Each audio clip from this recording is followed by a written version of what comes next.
नमस्कार। कैसे हैं आप?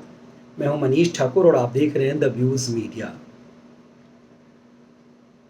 कांग्रेस में कलह का एक बड़ा कारण बन गया है राज्यसभा का चुनाव। जमीन से कटती कांग्रेस लोकसभा को छोड़िए विधानसभा का चुनाव जीतने की हैसियत नहीं रख पाई। 400 से ज्यादा विधानसभा सीट वाले उत्तर प्रदेश में कांग्रेस मात्र 2 विधायक जितवा पाई।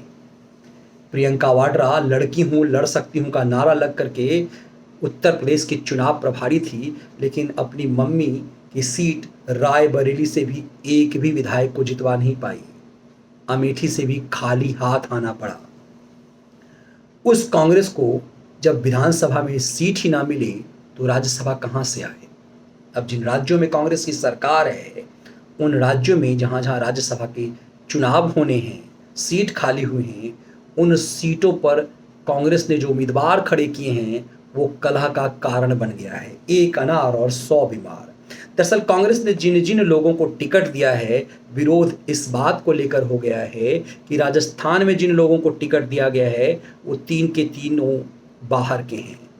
कांग्रेस के दरबारी नेता मुख्य प्रवक्ता सुरजेवाला बहुत दिनों से राज्यसभा की आस बांधे बैठे हुए थे।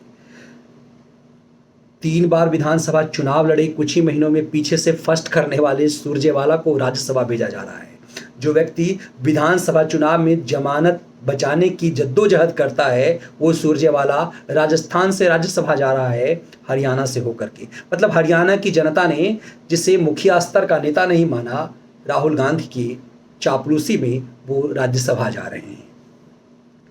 दूसरा उम्मीदवार प्रमोद तिवारी हैं, जिनकी कुल जमा पूंजी इतनी है कि वो परिवार के बंदे हैं।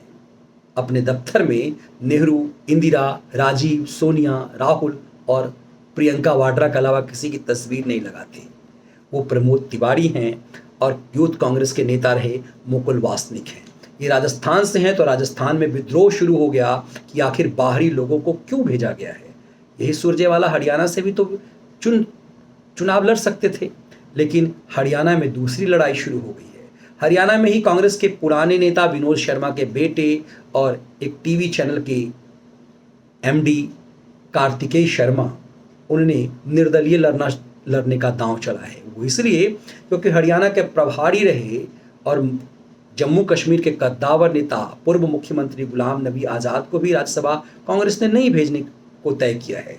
माना जा रहा है कि गुलाम नबी आज़ाद ने एक दांव चला है और उस दांव के तहत उन्होंने कार्तिकेय शर्मा, विनोद शर्मा के बेटे को निर्दलीय चुनाव लड़वा दिया है। विनोद शर्मा लंबे समय तक कांग्रेस सरकार में मंत्री रहे, अब अपने बेटे को राज्यसभा भेजना चाहते हैं। उनके साथ कांग्रेस के कई G23 के नाराज नेता हैं। उसमें आनंद शर्मा हैं, उसमें गुलाम नबी आज़ाद हैं जो लंबे समय तक वहां प्रभारी रहे। अब पवन खेरा जैसे नेता भी हैं जो लंबे समय से नाराज चल रहे हैं और पवन खेरा को लगता है कि 12 साल की उनकी तपस्या बेकार गई। उन्होंने नगमा के साथ यह ट्वीट भी किया है, उनकी तपस्या में कोई कमी रह गई, उन्हें राज्यसभा टिकट नहीं मिला। तो कांग्रेस के अंदर नाराजगी इस बात को लेकर के है कि दरबारियों को टिकट दिया जा रहा है, आनंद शर्मा और गुलाम नबी आज़ाद जैसे गुलामों को खारिज करके। ऐसे में कांग्रेस की परेशानी महाराष्ट्र में भी है कि वहाँ एकमात्र राज्यसभा सीट है और उसके लिए महाराष्ट्र से बाहर के इमरान प्रतापगढ़ी यूपी के एक शायर को कांग्रेस ने टिकट दिया है।